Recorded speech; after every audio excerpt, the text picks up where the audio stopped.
একদিন সত্যি সত্যি তোমার মৃত্যু যন্ত্রণা চলে আসবে, মৃত্যুর সময় হয়ে যাবে।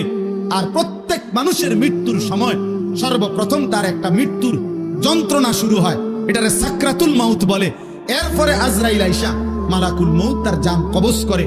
জান কবজের আগেই তার একটা মৃত্যুর যন্ত্রণা হয়। আল্লাহ বলে যালিকা মা কুনতা মিনহু তাহিদ, এই মৃত্যু যন্ত্রণা থেকেই বান্দা, এই মৃত্যু থেকে তুমি গত 40 বছর 30 বছর 60 বছর পলায়ন করতে চেয়েছিলে, কিন্তু সেই মৃত্যু যন্ত্রণা শুরু হবে। মৃত্যুর সময় আসবেই আসবে। হাসলেও মরে যাবা, কাঁদলেও মরে যাবা, সুখে থাকলেও মরে যাবা, দুঃখে থাকলেও মরে যাবা, রাজপ্রাসাদের অট্টালিকায় থাকলেও মরে যাবা, জীর্ণ কুঠির কুড়ে ঘরে থাকলেও মরে যাবা। জীবনে কোনোদিন দুঃখ যদি না পাও তবুও মরে যাইবা, জীবনে কোনোদিন সুখও যদি না পাও তবুও মরে যাবা। কোনোদিন যদি না হাসো তাইলেও মৃত্যু হবে, কোনোদিন যদি না কাঁদো তাইলেও মৃত্যু হবে। 7টা মহাদেশের মালিক হলেও মরে যাবে, কোনো কিছুর মালিক না হলেও মরে যাবে। প্রিয় বন্ধু, শুধু মৃত্যু না ভাইয়া, একটা সাংঘাতিক কথা, এই শেষ কথাটা মনোযোগ দিয়ে শুনেন। সাকরাতুল মাউত মৃত্যু যন্ত্রণা, প্রত্যেক মানুষের মৃত্যুর যন্ত্রণা হবে, এটা আল্লাহর ফয়সালা। সে নবী হোক, উম্মত হোক, পৃথিবীর সর্বশ্রেষ্ঠ নেককার হোক আর পৃথিবীর সর্বশ্রেষ্ঠ কাফের হোক, নাফরমান হোক, মৃত্যু যন্ত্রণা সবার হবে। তিনি নবী হন আর উম্মত হন, মৃত্যু যন্ত্রণা সবার হবে। আমাদের প্রিয় নবী সাল্লাল্লাহু আলাইহি ওয়াসাল্লামেরও সাকরাতুল মাউত মৃত্যু যন্ত্রণা ছিল, বিশুদ্ধ হাদিসের মধ্যে আছে। ইমানদারেরও মৃত্যু যন্ত্রণা হয়, নাফরমানেরও মৃত্যু যন্ত্রণা হয়। বাকি একটু পার্থক্য হইল, ইমানদারের মৃত্যুর যন্ত্রণা যখন শুরু হয়, খোদার কসম ইমানদার তখন খুশিতে আনন্দে উৎফুল্ল হয়ে যায়, আর দিল দিয়ে তখন ভাবে আমার বন্ধুর সাথে মোলাকাতের সময় হয়ে গেছে। গত 40 বছর আমি যারে ডাকতাম দিবানিশি, আমার সেই মহান মাওলা, আমার মালিকের সাক্ষাতের টাইম হয়ে গেছে। এই জন্য মুমিনের মৃত্যু যন্ত্রণা তার কাছে আনন্দকর, আনন্দকর, মজাদার, তৃপ্তিদায়ক। কারণ সে বুঝে এবার আমার মাহবুব, এবার আমার মাওলা, এবার আমার আল্লাহর সাথে আমার সাক্ষাৎ হবে। কিন্তু প্রিয় ভাই, আমি এই কথাটাই শুধু বুঝাইতে চাই। তাফসীরের মধ্যে আছে, কোন নাফরমানের, কোন পাপী আল্লাহর প্রতি ঠিক মতো ঈমান নেয় নাই, হারামের উপরে ছিল, চুরি, ডাকাতি, জিনা, ব্যভিচার, মদ, জুয়া, সুদ, ঘুষ, কিস্তি, মা বোন বেপর্দা, বেহায়া, নাটক, সিনেমা, নাচ, গান, অশ্লীলতা, বেহায়াপনা, হারাম উপার্জন, এভাবে যে ব্যক্তি জীবন কাটাইছে, একটা উদাহরণ শুধু তাফসীরের মধ্যে লিখছে। ভাইয়া, এই উদাহরণটা শুধু শোনো, ছেলেরাও, বাবারাও, আমিও।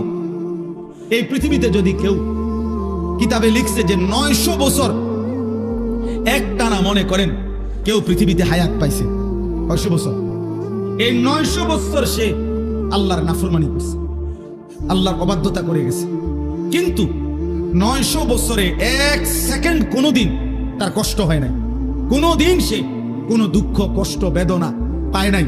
মনে করেন, ধরে নেন 900 বছরে কোনোদিন কষ্ট কাকে বলে, দুঃখ কাকে বলে, যন্ত্রণা কাকে বলে সে বুঝে নাই, সে বুঝে নাই। খোদার কসম, তাফসীরের মধ্যে লিখছে, এমন ব্যক্তি 900 বছর টানা নাফরমানি করে কিন্তু কোনোদিন যে এক বিন্দু কষ্ট পায় নাই, ওই ব্যক্তিরও 900 বছর পরে যখন মৃত্যুর যন্ত্রণা শুরু হবে, আল্লাহর কসম, কসম খোদার তাফসীরে লিখছে, 1 সেকেন্ডের মৃত্যু যন্ত্রণা শুরু হলেই ওই নাফরমান তার 900 বছরের দুনিয়ার বেঁচে থাকার হায়াত, সুখ আর আনন্দ 1 সেকেন্ডেই ভুলে যাবে। কবরের আযাব পরে, জাহান্নামের আযাব পরে, হাসরের আযাব তো পরে মিয়া। এই মৃত্যু যন্ত্রণার 1 সেকেন্ডেই সে তার সুখের দুনিয়া সব ভুলে যাবে। এজন্য 60 বছরও যদি নারী দেখো, ছবি দেখো, হারামের উপরে থাকো, হারামখোর, মৃত্যুর প্রথম সেকেন্ড তোমার দুনিয়া ভুলাই দেবে। মৃত্যুর প্রথম সেকেন্ড। ইমানদারের মৃত্যু যন্ত্রণাই যেখানে ভয়ানক, নাফরমানের মৃত্যু যন্ত্রণা কেমন?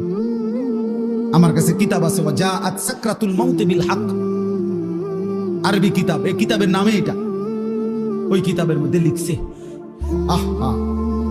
নবীজির একজন বিখ্যাত সাহাবী হযরত আমর ইবনুল আস, ওনাকে জিজ্ঞেস করা হয়েছিল মৃত্যুর পূর্বে, ওনার ছেলে আব্দুল্লাহ ইবনে আমর ইবনুল আস, ছেলেটাও সাহাবী ছিল। উনি জিজ্ঞাসা করছে যে, আব্বা, আপনি তো নবীজির একজন বিখ্যাত সাহাবী, এই মৃত্যুর পূর্ব মুহূর্তে মৃত্যুর যন্ত্রণা সাকরাতুল মাউত আপনার কাছে কেমন লাগতেছে? নবীর সাহাবী বলতেছে, ইয়া বুনাইয়া কাআন্না জিবালাদ দুনিয়া আলা সাদরি ওয়া কাআন্নি আতানাফাসু মিন সাকবিল ইবরা। সাহাবী বলে, বাপ ছেলেরে আমার, মৃত্যুর এই পূর্ব মুহূর্তে সাকরাতুল মাউত মৃত্যু যন্ত্রণাটা আমার কাছে মনে হচ্ছে এই পৃথিবীর সমস্ত পাহাড় আমার বুকের উপরে চাপা দিয়ে রাখছে।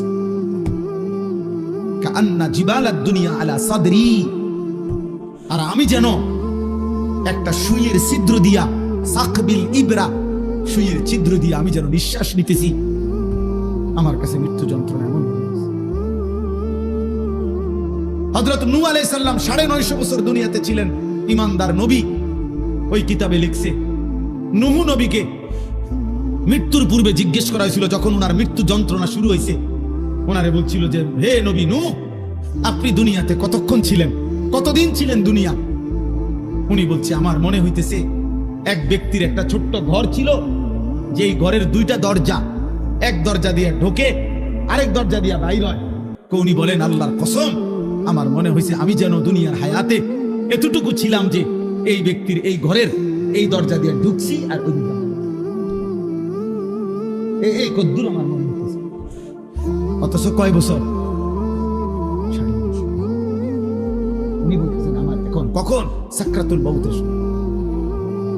প্রিয় ভাই, নবীর যদি হয় এমন, সাহাবার যদি মনে হয় এমন, তো তোমরা যারা নামাজ পড়ছো না দোস্ত, তোমাদের কি মনে হবে? হারামখোর আপনার কি মনে হবে? এই সুদখোর, কিস্তিখোর, হারামখোর, কেমনে মৃত্যুর ওই প্রথম সেকেন্ডের যন্ত্রণা কেমনে সইবেন? আম্মা জান আয়েশা রাদিয়াল্লাহু তাআলা না বলছে, রাসূলুল্লাহ সাল্লাল্লাহু আলাইহি সাল্লাম সাকরাতুল মাউতের সময় নবীজি সাল্লাল্লাহু আলাইহি সাল্লাম বারবার পানি দিয়া নিজের হাত মোবারক, নিজের চেহারা মুছতেছিলেন আর বলতেছিলেন, আল্লাহুম্মা আইন্নী আলা সাকারাতিল মাউত। নিষ্পাপ নবী, মাসুম নবী, এক যাররা যার কোনো গুনাহ নাই, সেই নবী রাহমাতুল লিল আলামিন নবী, তিনি আল্লাহর কাছে বলতেছিলেন মৃত্যুর পূর্বে, আল্লাহ, মৃত্যুর এই যন্ত্রণার মুহূর্তে আপনি আমার সাহায্য করেন। নবীজির দোয়া, এটা বিশুদ্ধ হাদিস। নবীজি বলতেছিলেন, বারবার কালেমা পড়তেছিলেন, লা ইলাহা ইল্লাল্লাহ ইন্না লিল মাউতি সাকারাত। আল্লাহ, আপনি ছাড়া কোনো ইলাহ নাই। আল্লাহ, মৃত্যুর বড় যন্ত্রণা, মওলা, মৃত্যুর বড় যন্ত্রণা। আপনি কে? আমাদের কি হবে ভাইয়া? এই শেষ আমার কথা, শেষ আমার